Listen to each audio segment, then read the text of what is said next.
মোৰ মোটামুটি আজি এবছৰ ধৰি মানে কিডনি দুইটাই ফেল হৈছে। আৰু কিডনি ফেলৰ কাৰণে মই বিভিন্ন ধৰণে চিকিৎসা কৰি আছোঁ। বৰ্তমান আৰ্য হস্পিটেলত মই ডায়েলিচিছ কৰি আছোঁ। এই ক্ষেত্ৰত মোক মানে বৰ্তমান আৰ্থিক সাহায্যৰ প্ৰয়োজন। মই স্থানীয় বিধায়ক মাননীয় অতুল বৰা ডাঙৰীয়াক মানে দুখনকৈ এপ্লিকেশ্যন কৰিছোঁ, কিন্তু তেখেতে মানে এই ক্ষেত্ৰত মোক ঠিক তেনেকুৱা ধৰণৰ মানে সুফল দিয়া নাই।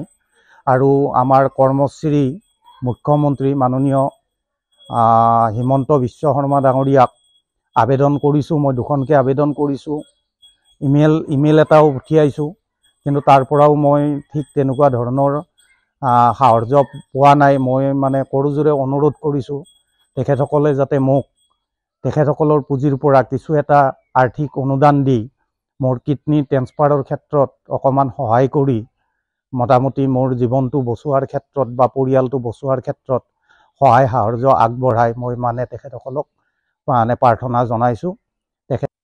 লগতে মই অসমৰ ৰাইজক মই প্ৰাৰ্থনা কৰিছোঁ তেখেতসকলে যাতে মোৰ ভৱিষ্যত জীৱনটো বচাই ৰখাৰ ক্ষেত্ৰত কিছু সাহায্য দি মোক মোৰ পৰিয়ালটো আৰু মোক বচোৱাৰ ক্ষেত্ৰত সহায় সাহায্য কৰে।